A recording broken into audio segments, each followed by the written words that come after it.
And we're coming back in 5, 4, 3, 2. What up? What up? Hey, we're back once again. Yeah, Act 2. Once again. Act 2 of The Replacements. I'm Alex. I go by the Fantasy Football Hustler.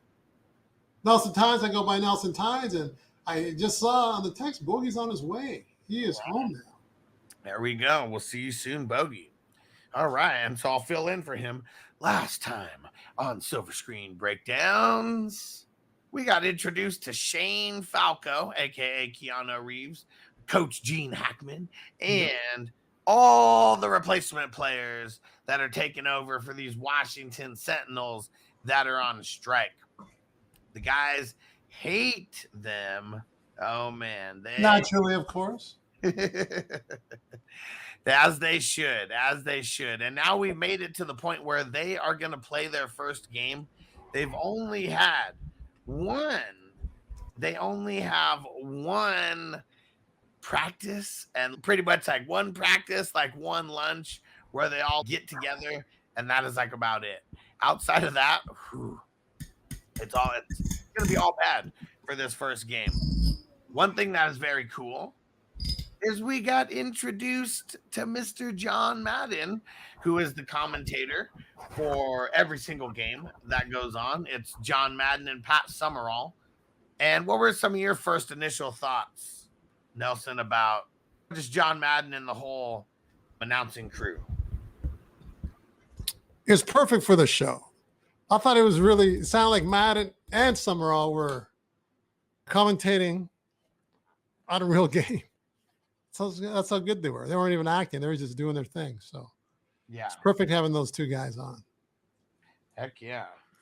Different from what I've seen before in other movies where it seems like they seem different when they do it in a movie as opposed to real. But when Madden does it, it just seemed like it was real. It seemed like it wasn't scripted. Put it that way.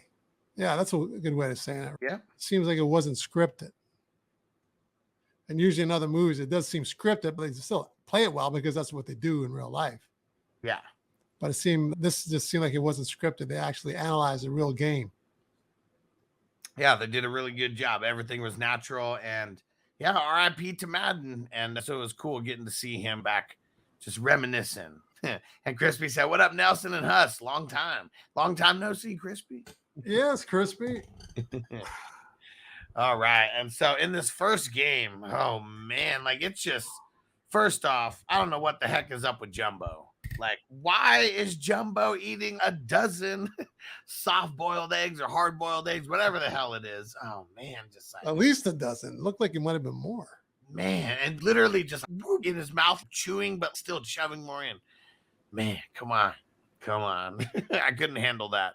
And then it's funny how they had the little, they pranked the dudes with the string or whatever. And Danny comes out running, hits the string, and then just takes out like all of the cheerleaders. Oh, man. Oh, yeah. Takes them all out with the crazy. It looks like he just speared them all, but really hits it, trips, and then just goes over everyone. Then real funny how like he recovered from that. He's like pushing them all out the way, and then he comes and hits with the Heisman pose. Such a savage. And so everyone else makes it back out. And we got Bogey in the house. Bogey! Hey! All right. Got to take us off the rails real quick. Left their goddamn phone in the shopping cart. And then somebody in the parking lot goes, "Oh, I'll take the cart," like I'm about to go. Yeah. And then I'm not thinking anything of it. And then I'm looking, I'm like, damn, where the fuck's my phone at? And we're pulling up to the crib. I'm like, oh no. But luckily it was a nice old white lady because she went straight and turned it right into the store. Because I was calling it right away. And then I looked at the location. I was like, oh, it's still at the store. You know what I mean? Oh, yeah. Yeah, because, thank God that my girl tracks me everywhere, my every fucking move. You know what I mean? She does? Why? Yeah, for stuff like that. I rarely leave shit behind, bro. I'm not one of those guys. I keep everything tied to me. How you guys doing, though? I'm doing good, Bogey. Yeah, welcome to the show. You know what, bro? I was almost going to have someone replace me. Huh? You see that?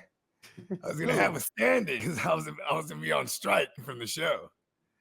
Yeah. Okay, where are we at? He just speared. Where are we at? He just very Yeah, very first game, just speared the cheerleaders. Yeah, I made it. Yeah. And then, shit, man, this is stole this from the Little Giants, but it's just like a real easy storyline for like guys who don't know each other. Everything is all fucked up in the huddle. From like where I stand to that's my spot. They start fighting and They get to acting like non-professionals. and then Shane gets punched right in the side of the head. Yeah. He was staring out of his eye hole for a second there. Look, you're looking out of your ear hole. And I love it too, because he gets up, he's like, I'm already hurt. Like, you know what I mean? He's so used to being on his back, apparently. Yep. Yeah. Sugar Bowl. Oh, yeah. Oh, yeah. What do they call him? Too many feet? Too many feet, Falco? I don't know. Yeah, there was like one time they referenced, he was like, when he was like Shane Falco, and he goes, Footsteps Falco. Yeah, Footsteps Falco? Yeah. Footsteps Falco from Ohio State. And then oh my God, Ohio State QBs don't even make it in fictional NFL. Oh man, that's hilarious. It is, right? Crispy said, "What's up, son?" What's up, Dad? And I should have had my dad do the show for me. Here's another correlation. Of course, Jumbo ate like a dozen eggs or whatever, and he's like, "What if you're not feeling good?" And he's like, "Tell me before the play starts." And then he ends up yakking right in the huddle.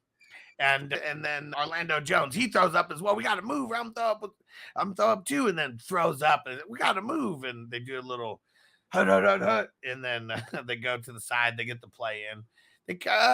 Nothing's really good is happening for them. It's pretty much all bad. That was right in the beginning. That was definitely the first thing they did together as a team. Oh yeah, Gene Hackman says that as well. Yeah, love Gene Hackman too. Yeah. And then of course Shane just goes out there and fumbles the ball right off the bat. Just what Footsteps Falco is supposed to do. And everyone that they play, they're definitely like the underdog, but luckily they got a guy like Danny out there. Because, he's just the anchor of that defense. That's what you need. And the first play of the game from him is going wild, and they don't even they're about to audible it. And he says hut, he doesn't say hike. But he jumps over the Troy Polamalu before Polamalu's even in the NFL and does one of those, blast the quarterback. 15-yard penalty, for sure. Yeah. Hey, I swear to God. I'm always trying to find the one I identify with in the movie. I'm definitely Danny, bro. I'm the screaming ass motherfucker. Just fucking. You say Polamalu? Yeah, that's a signature Troy Polamalu move where he would just. Oh, the move. Okay. Right over the offer. He would time it so well too. Yeah, he was fun to watch. Oh yeah. Just running around like he's on fire because the hair is going everywhere and shit. Yeah. So because of that penalty, they're right on the goal line after that because they got the fumble and then the penalty, and then they're literally right on the goal line. They just run it in for a nice, easy touchdown. And then that's when the throwing up and all that happens. And then they go out there and they start making plays. Like once they got that kind of a little in sync, things start changing. Like right off the bat, Shane, he's under fire. That's one of the things that the coach tells him right off the bat. He was like, you got to be thinking on the run. You got to be just like starting on the run because their offensive line is not good. These are replacement players. It's horrible. You want to know one thing I like about this movie right out the gate versus a lot of the other football movies we've been reviewing is even if it's simple and rudimentary, he still breaks football down. You know? Yeah. Like, that's what pass pro is for. Yeah. Just little stuff like, you know what I mean? Where it's not, he's actually like a coach. When you know why they do have a lot of similarities is because the guy who's the football coordinator on any given Sunday and damn near every single football movie, he's the coordinator here as well. He's the coach for San Diego in the second game. So we haven't got there yet, but we'll bring him up. But he always plays like a coach or something. He always gets an acting gig in the movie as well, playing a coach. Then he gets to be on there on film yelling at the guys like what to do because he'd be yelling at them off camera anyways about what to do. But that's what's cool about it. And so we get the first points of the game on their side, and it comes from the leg, man. Nigel Gruff, he's got that boot. He got a real big boot. He had to remind him, remember, Nigel, it's over the bar, not under, because he's a soccer player. Oh, yeah. Not Australia. What was Australia rules? No, it's he was because No, it's Wales. Soccer. Yeah. Oh, Wales. Yeah. Australian rules. So And Australian rules football, that's right? his claim to fame. Is he could kick the entirety of a soccer field and score. Yeah. And fucking Danny, he comes up, yeah, psh, blasts him, and Madden or what's his name? It was one of them who was Pete like, Summerall. Pat Summerall, yeah. That's the second Sentinels player that was knocked out by his own teammate. And John, he says, there's a rule. Don't do something good in sports if you can't handle the celebration. Oh, yeah. And then next series, it's what's his name? Earl Wilkinson. It's funny because they have to change his name. They have to change his name to Ray Smith. So nobody knows who the hell he is because he's supposed to be in prison. Yeah. So, but he comes out, big old greasy pick out there, and then runs it back for 6. And then now they're up 10-3. And yeah, it's funny. Madden's like trying to figure out, who is this guy? Ray Smith. He was like, doesn't say anything about him, just says he's been a resident of Washington, D.C. for the last 6 years, and he likes embroidery. Embroidery. Yeah, I remember that. Prison doing embroidery. He's been in prison for the last 6 years doing embroidery and shit. That's funny. And man, footsteps Falco. Like, he's supposed to set up on the run? Then literally the next play, when they go out there, it's not even 2 seconds. He has 1 second before he gets hit every single time. Strip sack. It's a fumble. And then we get Danny, I need you to get me the ball. Give me the ball. You need the ball. Hey, you gotta get your ball. I need you to give me the ball. I gotta get the ball. Did they whistle? As soon as he goes out there, the coach, man, I hope he doesn't kill somebody else. I'm telling you, Danny will kill. He'll hurt. He's hurting everybody, man. He gets him that goddamn. I like it. He gets that. I'm back. I got it. I'm back. No, even before they snap the ball, he's on the field. He's just prowling. Oh yeah. I'm back. I'm back. Get the ball. Get the ball. I love that guy, man. And he goes out there. I got it. I got you the ball. You got me the ball. You got me the ball. They definitely overplayed that joke, but it's so funny. And then even right at the end, they didn't know what to do. Okay, go sit down, Danny. Sit down now, Danny. I like it. He takes directions very well. Go get me the ball. He gets it. Go sit down. Okay. Keep it simple. Keep it simple. Yeah, you know what I mean? And fucking Falco, man, like he goes out there. Now he's got the ball. He's a big bonus hole out there in this first game. He's so scared. And like reads blitz and then checks to the audible and everything. It's supposed to be a pass, but then he ends up checking to the run. And then he ends up, what the hell is the running back's name? Hold on. Yeah, they end up scoring. Walter Cochran. Yeah. He breaks like 5 tackles or whatever, but jumps for the end zone. Psh, one of those spinning 360. Whatever, when you get hit. That might have just happened to Elway in the actual Super Bowl too. Or we're doing that in the movie. Right? The helicopter spin. Because that always looks really good, like on film. Like guys jumping in the air, gets hit from one side, and it's like a whole helicopter spin. Looks really good on film. Oh yeah, and then what is it called?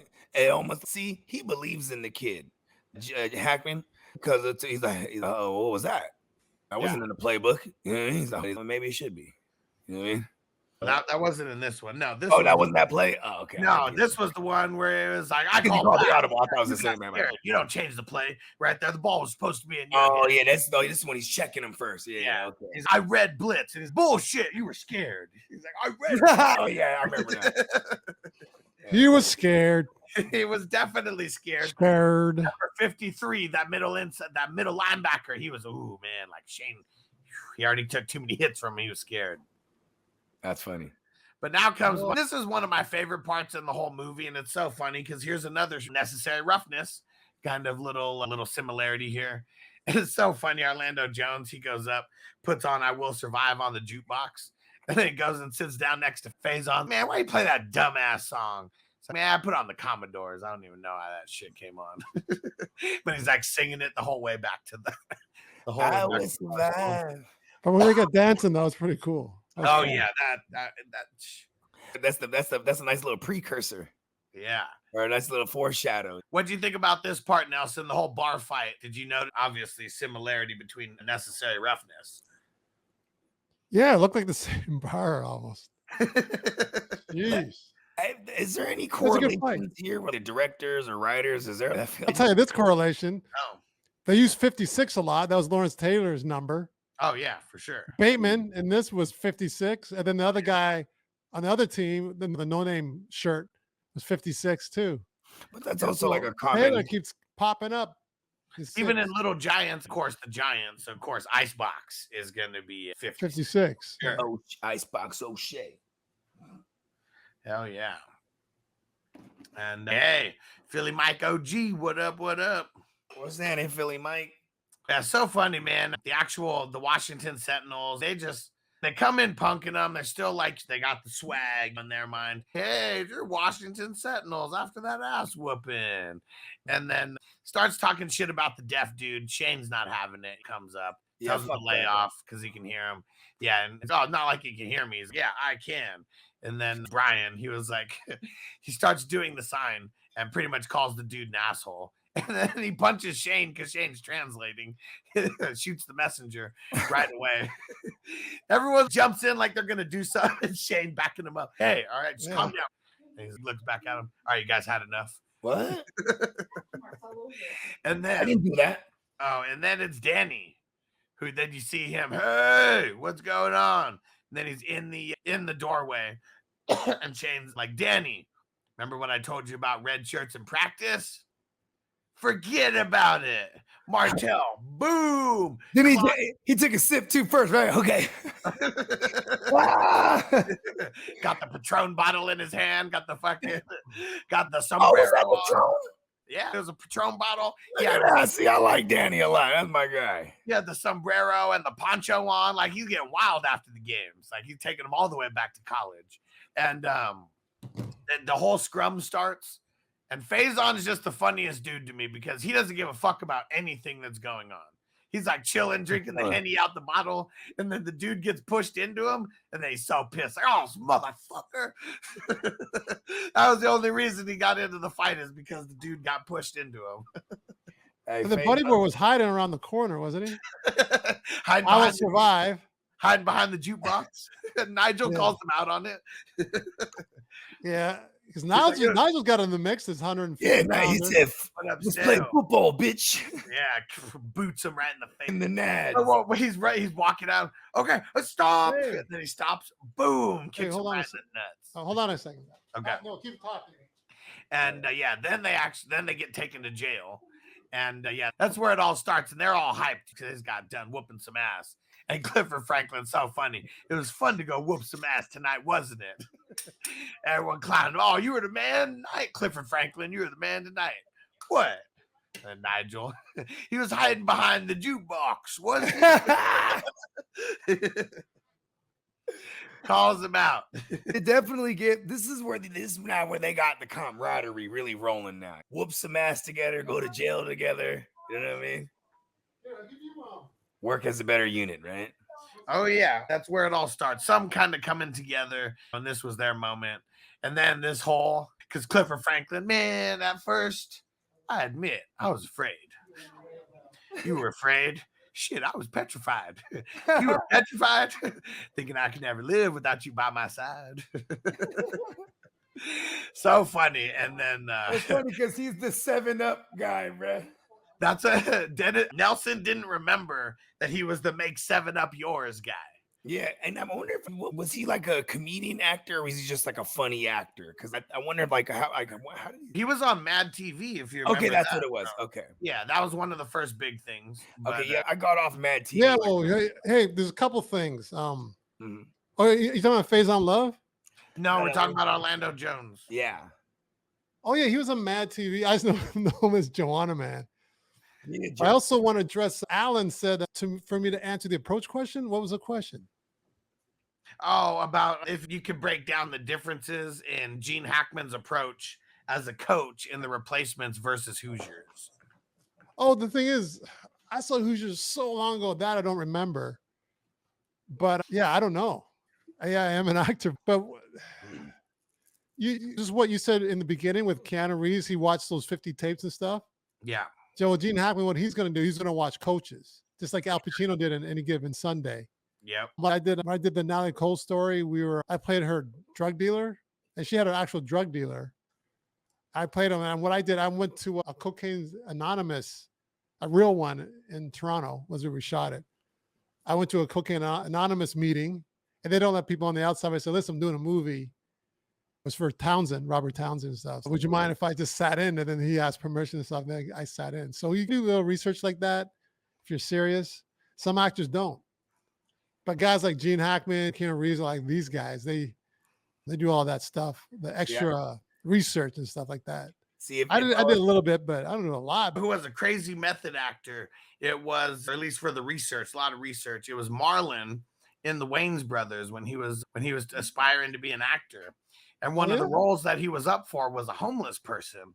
And so he pretty much befriended one of these, a homeless dude, and was like, just seeing how he lived and brought him back to the house and feeding him and all this type of stuff. And then you see the homeless lady like around there. And Marlon was like, yeah, I'm just trying to learn from as many people as I can. And she's got like a real beautiful soul. And he was like, did you hit that? It was for research, Sean. Okay, it was for research. Hey, okay, real quick. What was the Joe Pesci movie back in the days where he was a homeless dude? I don't know. Joe Pesci. I mean, with honors. It was like there was a female co-star, right? It was Brendan Fraser and Joe Pesci. They were the main two. Yeah, and there was a female co-star. Yeah, because I remember there's one time he's about to get busy with her, and they're wearing so many fucking layers of his clothes over the years. So he's just taking layer off after layer. We're not thinking about the same movie then. Oh, okay. Yeah, but okay, maybe I'm confusing the movie though, because there was one where he's a homeless dude, right? Yeah, well, Phoenix for sure. Yeah, I mean, there must be multiple, because if we're talking about, I think we're talking about different ones. Yeah. I worked with a method actor in the acting class. Remember, it wasn't fun working doing scenes with him though. It's like I wasn't in the scene with them because they're in their own little world. They're in this world they've created. Yeah, and the thing is, you want to be able to balance being in your own world and then be in the moment with the other actor. That's the problem. I ain't gonna lie. When I was Hulk Hogan or Hollywood Bo Hogan a couple years ago for Halloween, I was him everywhere I went. As long as I had the get up on, I was him. And I was even being shady to people because that was really being him. You know what I mean? Oh, yeah. Yeah, Hulk Hogan's not a nice person, apparently. Keeping it kayfabe. Yeah. Also, yeah, I do. But the acting I do that I like, Alan, is there's Strasberg, Meisner, and then Method, pretty much. And then there's Talent is number 4, which is like the raw. I'm into the Meisner more, or moment to moment type of thing, so I can relate to the actor. So you really gotta listen.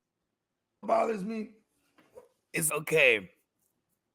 It's like it's when there's no attempt to, like, for example, like you said, Pacino, when he watched hella videos of actors, of coaches, and then when he played his coach, he had his own rendition of it. You know what I mean?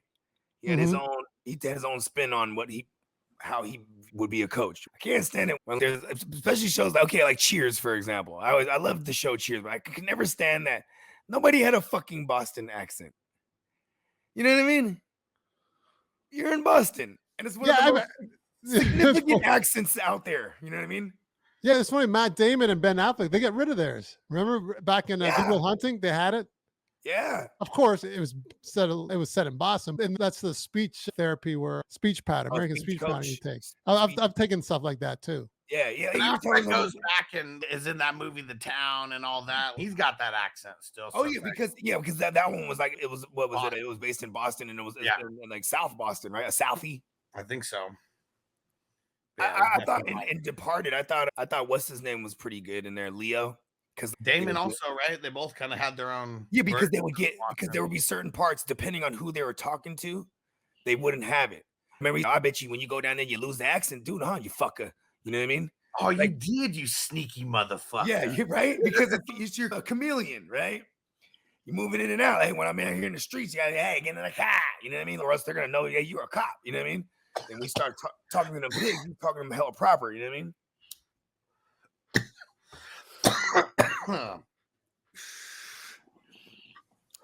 Bogey, so you get that bong going. Bogey's got his drink. I get my drink. It's cool in the freezer. Yeah, let's get it. Oh yeah, what you drinking on over there tonight? I work at this theater too. I help out this dude, the stage manager. Cool. And then the woman who does like the drinks and the food, because the play that was showing is shut down. It was finished. So they get rid of all the refreshments. So she goes, Nels, what do you want? I go, I'll take these beers and hell yeah, some waters, and I got a bunch of some wine and stuff. So I don't know what it's, some malt beer. I don't know if it's good, but I'm gonna try it out. We'll see if I'll bring it. I'll go get it. It's funny for me, whenever it's free, I don't care. It's free, like, oh yeah, I'll take it. You know what I'm saying? Yeah. Shout out to Tino, and he's just watching with his grandpa. He said, I thought this was a weed show. Where's the weed at? Just as he's saying that, Bogey sparks up. I hit the dab. And he said, he also said, Humphrey Bogart is the GOAT. Yeah. Bogey. You should watch Casablanca. I watched it one time because I was with a chick back in the day. She was into like old films and shit. Oh yeah, that's cool. Yeah, and because I was always Bogart, and she's, you know where you got your name from? I'm like, not from Humphrey Bogart. And oh, was it? No, because for the longest, I'm not gonna lie, I thought Humphrey Bogart with a D. I thought it was with a D until I started. And also, I grew up on Beavis and Butthead, so like when it's a figure of speech to hog something. Quit Bogarting it. You know what I mean? Yeah, don't Bogart. Or the guy just Bogart a line. I always thought it was with a D, so that was my name. You know what I mean? I was like, yeah, because that's what I did. I would hog things. You know what I mean? It was with a T, man. Yeah, but it also made it unique to me though. And I actually looked it up one time. It derives from a Dutch name, Bogard, with a D. Like Humphrey Bogart's name actually derives from a Dutch name, Bogard, Bogard. Nice. Yeah, I was like, oh, let's see. I was like, see, I'm the original. Let's jump back in. So now we do have a little scene between Shane and the cheerleader. Let's just skip over that to where we get them coming back. Is that coming back? Where like they're describing? Is oh, Shane's going in? No. Oh, you got shut down. Oh, that was earlier. We're not that far. We're not that far yet. Okay. And the boat scene, yeah, fuck that scene. Yeah, now we're getting back. We're coming back to practice, and Shane for sure parks in a different spot this time because he doesn't want to park in the Martel. Yeah, but this motherfuckers, come on, Martel, I didn't park in your spot. And he's like, no, but you did park in Leon's spot, and he's a little bit less forgiving than me. They push the shit over, but here come the best guard. Here come his offensive lineman to protect him. Hell yeah. Protect him in the pocket with a gun like you're supposed to. Yeah, and he was nice first. He was like, you want to flip my man's car back over? Nah.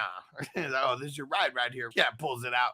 6 right in the windshield. Like, hey, that's my car. He just pulls the gun out. I like that guy. Yeah, that was great. And then they flip it back over and they call it a day. All right. And trucks, I mean, Shane Fackel's truck is so thrash, it didn't even matter anyway. Yeah, it's got graffiti all over it. And they pushed it like both ways, like on each side. And but yeah, they put that shit back up. He's like, oh, my son of a bitch now, son of a bitch. Goes and shoots the driver's side window out. And then they go into practice. And the coach is the first thing. If anybody has any illegal firearms, let's make sure to turn those in. Yeah, no one turned nothing in. No. Hey, what's funny? I could have swore when I watched this before, they said that they were like the guards. They were the bodyguards, right, for ODB. I don't know if for ODB. Yeah, because I should have worn my ODB shirt. That's what I'm saying. R.I.P. Yeah, rest in peace. And what's with the lighting tonight, Bogey? I see him, but then I don't. It's because the sun is going down. Oh. Yeah. So it's like you got a strobe going or something? Or yeah, it's funny too. Luminescent thing? If I time it correctly at 6:30-ish, 7, that's when I jumped on. It looks like I'm like shining like perpetual light on me. Look there, now it's bright, now it's dark. It's like a heartbeat. Oh yeah. I've been called the heartbeat of things. You know what I mean? Then we get a little heartfelt moment here where Gene Hackman's like, what do you guys fear on the football field? Or what do you guys fear? And of course, Orlando Brown. Spiders. Scared of spiders, coach. No, I don't mean I that. I can't don't stand mean them that. neither, bro, with their 8 legs and their hella eyes. And they're going way too long on the spider thing, coach. No, we're not talking about spiders or bees. No, get away from the Yeah, insects. And yeah, Shane says quicksand. And Orlando Jones, oh shit, yeah, quicksand's a scary mother, man. He's like, when you try to struggle, when you try to move, it still takes you. And no, it's not what he's talking about. And then he has to explain what quicksand is. And quicksand is where you make a mistake, and you make another mistake, and you make another mistake, another mistake, and then you're trapped like quicksand. And everyone gets like, oh man, that's real deep, Shane. And then what's another fear? Yeah. Going back to wherever the hell they were from, and everyone's going back to the shipping yard, the boat yard, and then the one dude prison. So yeah, everyone, that's their biggest fear right now is going, and they know that they're going back in 3 or 4 weeks. So that's crazy. But yeah, that's their biggest fear is going back to whatever their regular life is. What's your fear, Alex? What do you fear, man?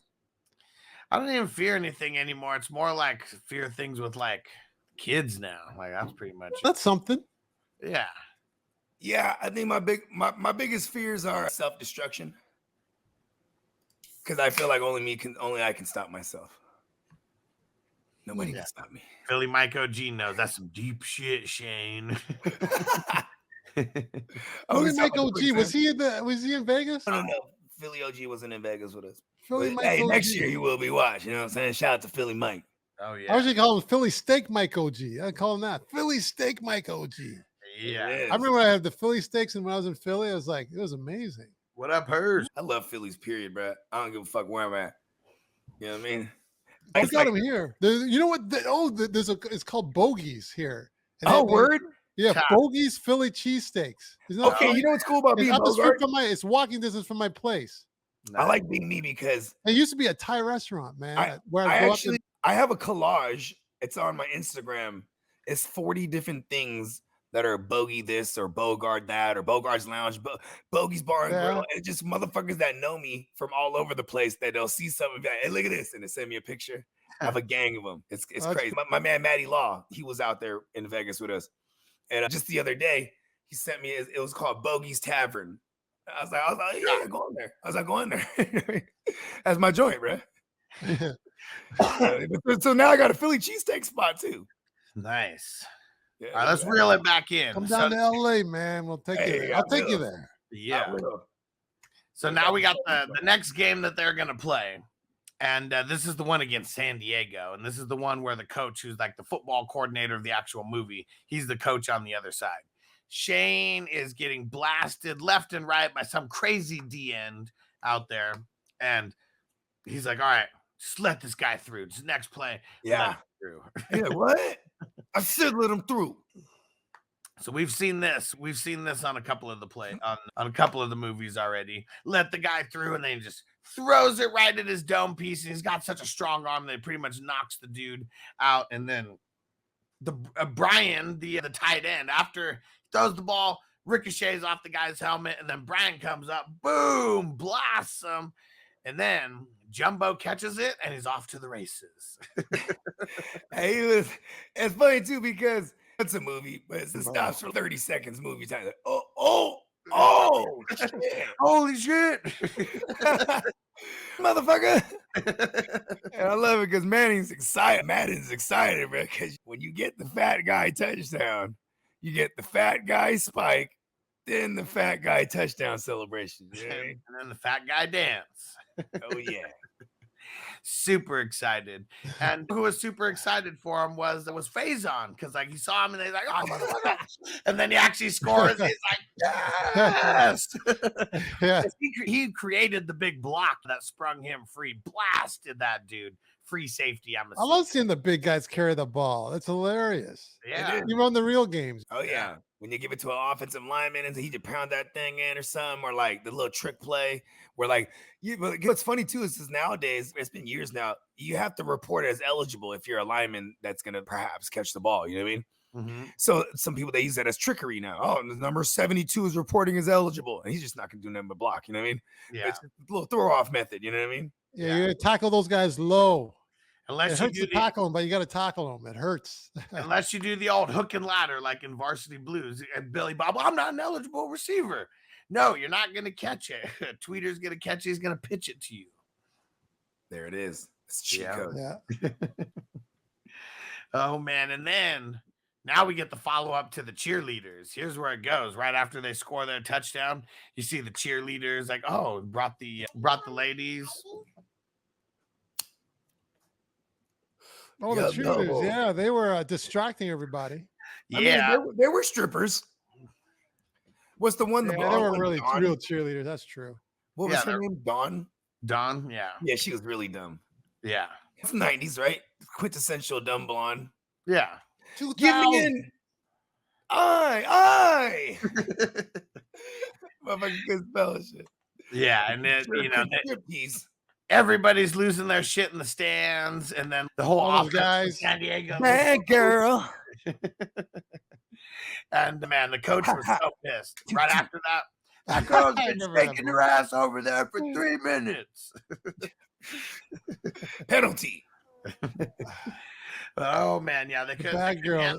Who was the artist, Bogey? That I was just trying to think of it right now. It was all right. It's at the tip of my tongue. Let me Talking think. that sad girl.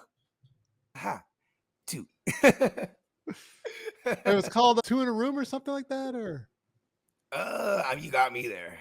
I definitely. Who is 2 in the room? not Two in a Room. Let me just look it up.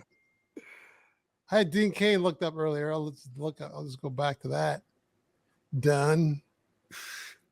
Dang. So for anyone who's watching us for the fantasy news, just got an update that Mark Andrews not likely to play tomorrow. Crazy. Wow. Hey, what do you think of that little guy who's on the Cowboys? He's 4'9" or 5 feet or something. Deuce Vaughn. How tall is he? 5'7"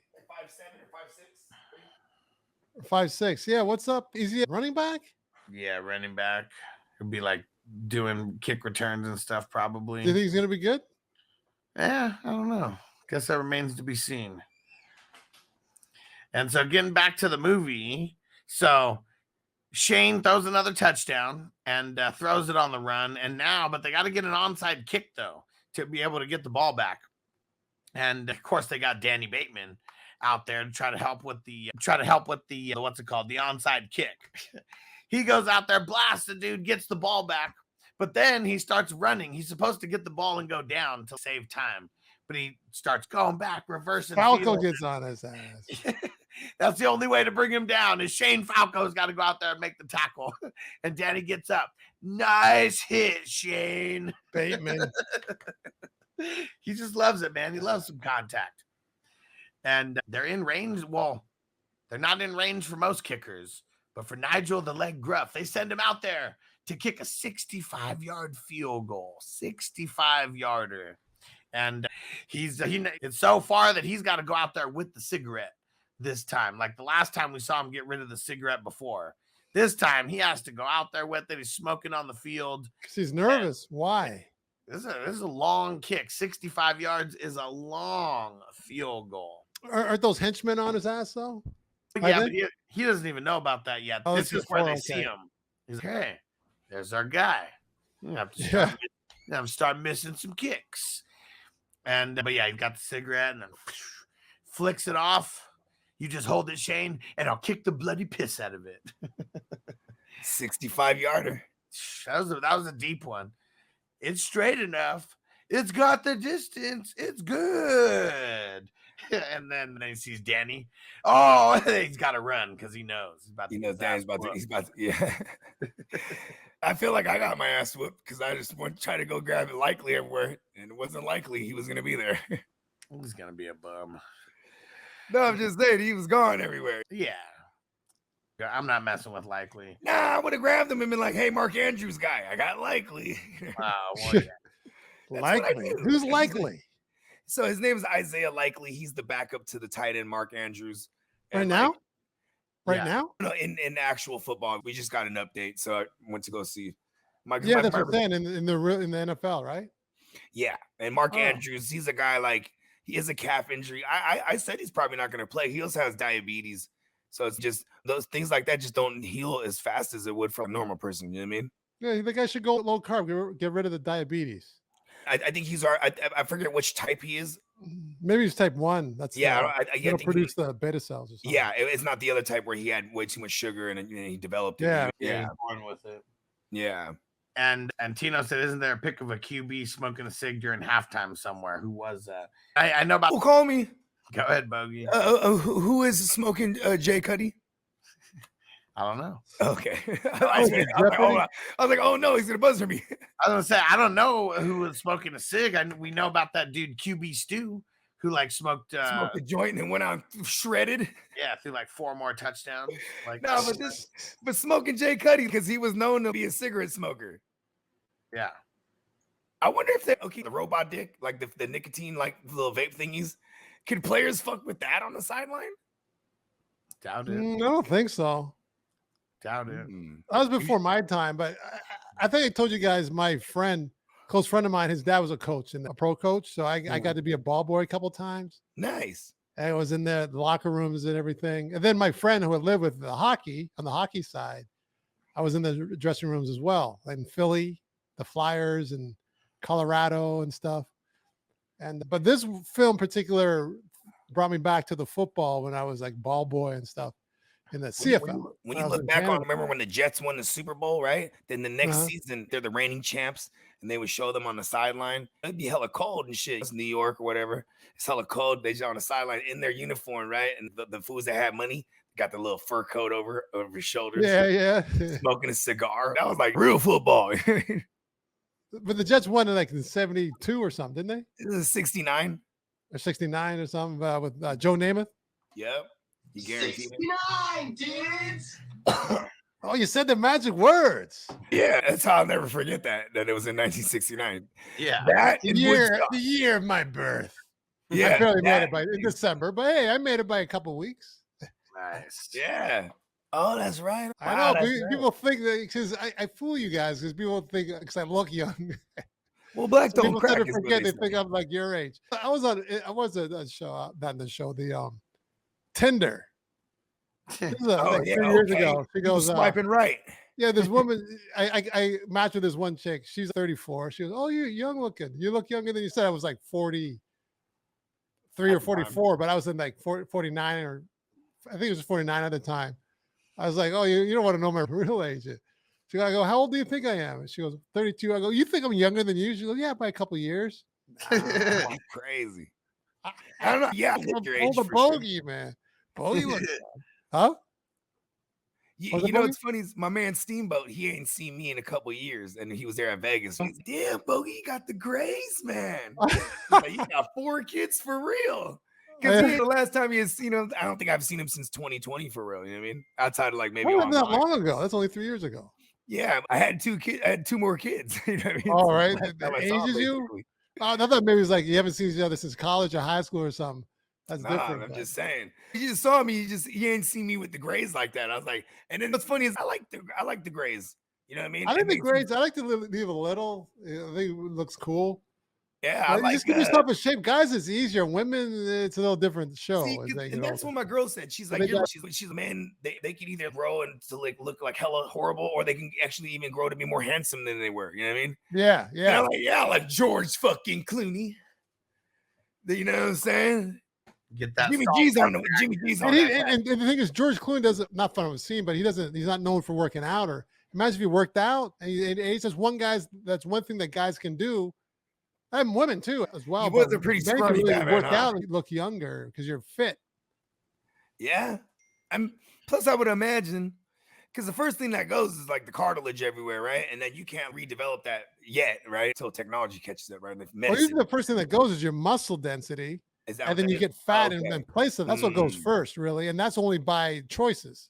Usually food choices and sedentary or sedentary, whatever you say that word, life, if you're moving or not and being active physically. I want to give me based on choices, really. I want to give me a bike. You know, one of those fucking, what do they call those? The workout bikes, man. Just be on here doing a show, just hitting it.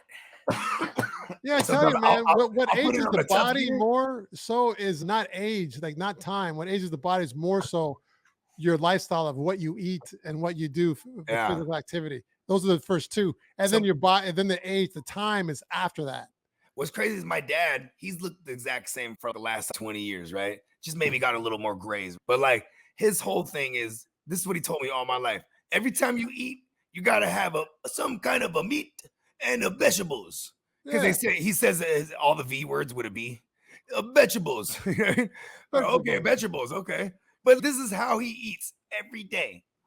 You know what I mean? Something that has I'm that way too. Vegetables. That's just, and then smokes weed like religiously. And he says as long as you keep moving, you won't die. That's his theory. That's true. Because if you get injured, what's the best thing to do? Rehab. You got to move. Yeah, that's a good point. That's what they get you. My friend, close friend of mine, he's a chiropractor. He says, Nels, you got to move, man. You get injured, you got to do what you can do around it and then let that heal itself, but you got to keep moving. I was 165. That was the heaviest I ever been. And then it was 2017. And I was like doing my workout shit. And I was on a dieting well. And I would still get fucked up, drink and stuff. That's probably like beer was like the only like real sugars I was putting in me. Then I got a fucking hernia, bro. And then I just couldn't work out for a little while. I couldn't really eat the way I was eating because I'd feel it. And then I just lost like 15 pounds that I'll never get back again. It's crazy. Well, you want the 15 pounds back on? No, not real, not necessarily. Maybe like 10, maybe. Because but you want more size. I was like, I can tell you how to get that back on, man. I can tell you. Not now, but I can tell you. No, we're not doing a show right now. We're doing a show. Yeah. Let's bring it back. Let's bring it back. I was waiting to get back in the narration. Let's go. So now we get it to where Shane shows up at the bar, at Annabelle's bar, and you get a little insight into her backstory, that it was like her dad that owned the bar, and she'd been around football ever since she was a little kid, and leads up into the John Madden where he's like announcing commentary. Yeah, he's doing the commentary while Shane, he's going to go for it. He's going for it, and goes up and kisses her and all that, and then it like splits right back to the game where he just runs in a touchdown. And this is a big time game for him because they could only afford to lose one out of the 4 games that they had left. And they lost that first game like in the beginning. So they had to win out to be able to go for make it to the playoffs. And here, the cool part in this with John Madden commentating was this whole play. First, Shane Falco was over here and he circles this guy. And then he comes over, pitches it here, but the offensive lineman comes back and then dinks off of him. And then he comes over here, gets it, Clifford Franklin, and then he ends up getting hit. And then boop, comes back over here, and he comes back over here and just diagramming the whole thing like he used to. And the ball ends up right back with the person who started the play. And in for the touchdown. Yeah. And this is I where remember watching this movie in the theaters. I saw it in the theaters also. Yeah. Because I fuck with Keanu Reeves, man. He's awesome. Yeah. I was just talking about that before, in the first act, before you came on. Classic. This is our third Keanu Reeves flick we've done. And he's all right in this one. He's good. What's crazy, too, like with his monotone acting style, in my opinion, talking about that too, yeah. Like, he was so awesome in those John Wicks. Because he doesn't have to say anything. Those movies are so tight, and there's 4 of them now. And I would say this is like up there with some of the better movie series. I swear to God. Bogey, I'd like to say thank you, man. Thank you for the compliment. That's how I act. That's how I act. I gotta give you your flowers, man. Yeah, man. Thank you, man. Yeah. The next flick is, I don't know, but John Wick 5. That's exactly how he acts. I can do one impression. I think that's him. I don't do impressions, man. Oh, man. This is where Clifford Franklin gets to put himself on the map. The next series, they go out, and Shane hits him with the perfect pass, but just hands like frying pans. Motherfucker. And so Gene Hackman, it's time. He's here, give me the stickum. Puts it on his hand, rubs it on for him. Coaches don't look natural. It looks like I just jacked off an elephant. Oh, I love that. I could have stopped laughing at that. He went up to the huddle, the motherfucking cup stuck to his hand. Get that fucking cup out of here. And here was some little Giants action right there, because of course, break, and then but sticks his hand together, but he gets them apart. And then goes out there, catches the touchdown like he's supposed to, but then he goes to spike the ball. As if the rest would have noticed after that. He goes to psych the ball. They even said it. What are they going to do? Put you in football jail? Even when the ref gets the ball, he's what the fuck is this shit? That's funny. Yep. But yeah, so Clifford Franklin gets his touchdown. And then they go for 2 points because they need it. They need that 2-point conversion. And Shane Falco, he pretty much fucks it up, throws an interception, but luckily it goes through the guy's hands and right into the hands of Clifford Franklin. Woo! So Shane lucked out. And I always laughed at this part, his little touchdown celebration, where he's like going around, shooting everybody, and then he does it to like the behind him. But there's only one dumbass cameraman that actually fell. Like nobody else played into it. One cameraman. Oh, yeah, I think he was holding the satellite dish. Yeah, you can tell that dude was a Sentinels fan. He's like, oh, yeah, I got in the mix. You know what I mean? And the motherfucker. See, it's funny. There you go, Bogey. That's the one. It's the little things that won't ride these days. Like they would probably not say if they showed this movie on TV nowadays, they wouldn't show him take himself out. You know what I mean? Probably not. Yeah, it did used to be legal. I remember back in the 70s, it was legal apparently. Yeah, until the Raiders just took it to that next level. Start just covering the whole. They're catching balls like this. Just stop. Hit the fucking. It doesn't close the palm, right? They just have it flat like a board. And it was all just everything, just getting all over the place, all over the ball, like all over everything, like just literally everywhere. So they can find you out. They can find out who's got that stick. And Carl said no ad-lib by the actors, huh? Which one? No ad-lib by the actors, huh? I don't know if I noticed that much ad-lib on this one. I would think I think it was on the field. I think anytime you have comedians in the mix, oh yeah, you're gonna like a Faizon Love, or like I'm pretty sure there's things that are thrown in there as improv. Well, there's got to be because writers don't write like that. What if the jacked off an elephant was an ad lib? It could have been exactly. I never thought of that. That could have been. Yeah, that probably sounded like that. I mean, maybe be like, cut. Okay, hey man, what is man? It looks like I jacked off a giraffe. Hey, cut. Hey man, it looks like I jacked off an elephant. Like, you know, that's the one they kept. You know what I mean? Yeah, well, it looks like I jacked off Ron Jeremy's. It looks like I jacked off. Like, remember in Rush Hour they improv a lot of shit, but it was mainly because Chris Tucker was just always fucking. Hold on a second, Tino. Al Davis was ordering 5-gallon buckets of what? To stick 'em. Oh, stick 'em? Holy shit, like gallons? You had an organization. And yeah, by the way, my friend's father used to coach football. I was a ball boy. He worked under Al Davis too. Oh man. And he said Al Davis was not a nice guy. Oh, he didn't like working with him. All. He screwed him over. So my boy, we're at a Niner Raiders game. It was a preseason game, and these are some dangerous games to go to back in the days. People get stabbed and shot, and people get jumped and shit. These are wild games, right? It was just a preseason game. And we have, because it's preseason, it's hella easier to get these VIP box things. So we're in this thing, bruh. And then they're walking through, and there's hella security everywhere, and it's Al Davis, bro. And then everyone's going on, they're all taking pictures and shit while he's walking through. My boy is a hardcore Raider fan, and he's one of those like critical Raider fans. And he started yelling some shit, and who was it? Oh, it was Terrell Pryor was their quarterback. He's like, man, you really think Terrell Pryor and with his neck could really take us there? And he's by this time he's in a wheelchair. He stops the dude that's pushing him. Push me over there. And he wheels and he mouths off to my guy. He's like, he'll show you and blah, blah, blah. I was like, oh shit, Al Davis got on your ass, man. You know what I mean? That was fucking awesome. Hella old at that point. Still went over to the jaw jacket. When was that? Was that in the early 90s or something? Nah, this is like 2009. Oh, geez. 10 maybe. Yeah. I remember the first time I caught a Raider game was in LA in 94, I think. Mm-hmm. And I was like, man, there's like gang members and stuff. I wasn't expecting that. It was like scary. Come on, man. When NWA blew up. It was at the Coliseum. Listen, NWA blew up. What do you think their flag colors were, bro? They were rocking Raider shit. You know what I mean? Yeah.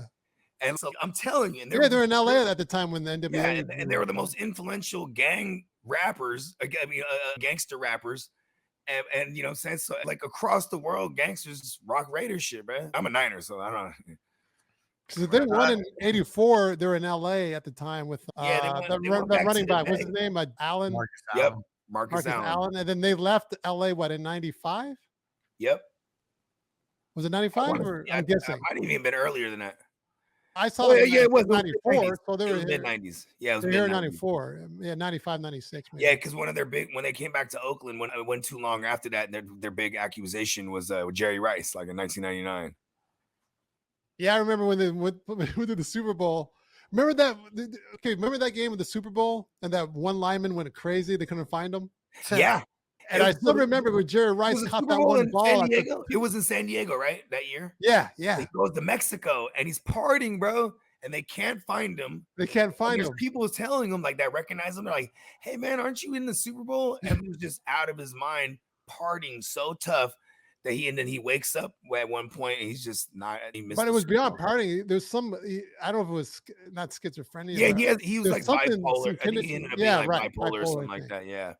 And then I still remember that one catch that Jerry Rice had near the end of the game on the 3-yard line or something. He almost got a touchdown, but he got stopped, but he got hit so hard. He got a concussion on that one play. Yeah. Remember that? Yeah. But it was amazing that he caught the ball though. It was Warren Sapp in them, bruh. You had Rondé Barber and John Lynch, and their secondary was disgusting.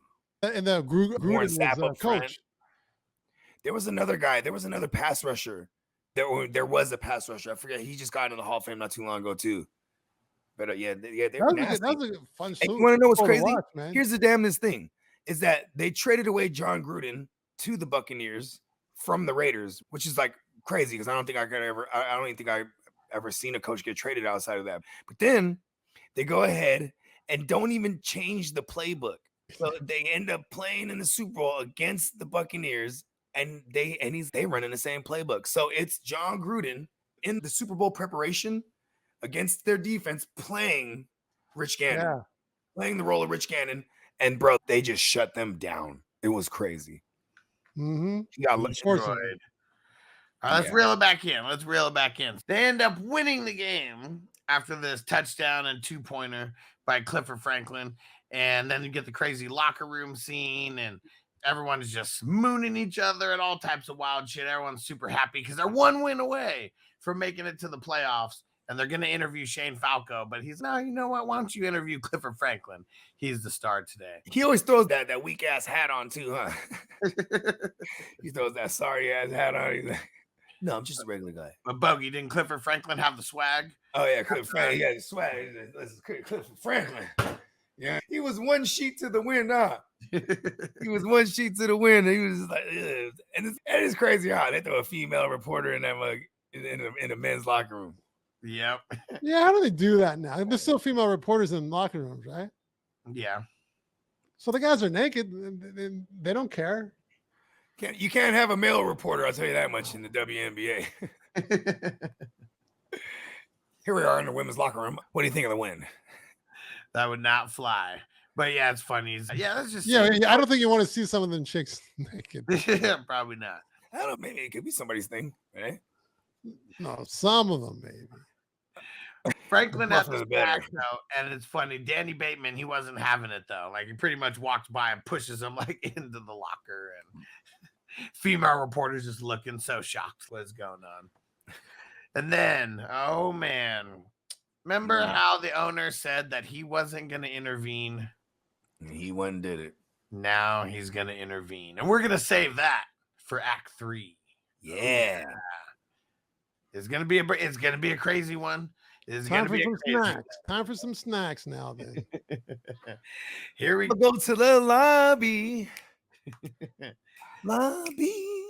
Make sure you guys go subscribe to the Silver Screen Breakdowns podcast on Spotify, Apple. Make sure you go subscribe to the Silver Screen Breakdowns YouTube channel. Yeah, more every day. Yeah. And you can find me, Nelson Tons, on YouTube, my demo reels and some of my acting stuff, acting work.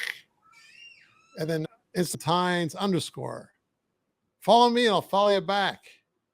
Yeah. Alan, I'll follow you back, man. Follow me, man. There we go.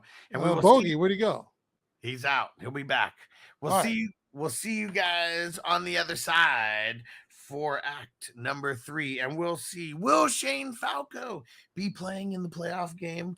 Is the owner going to intervene and mess everything up? Find out next time on the Silver Screen Breakdowns. And everyone is watching live. Hang out with us. Peace out.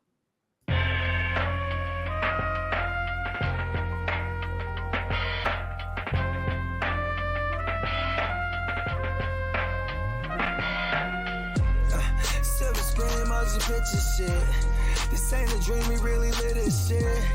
Don't intervene, yo, we with this shit. That's where the most high, we the most lit.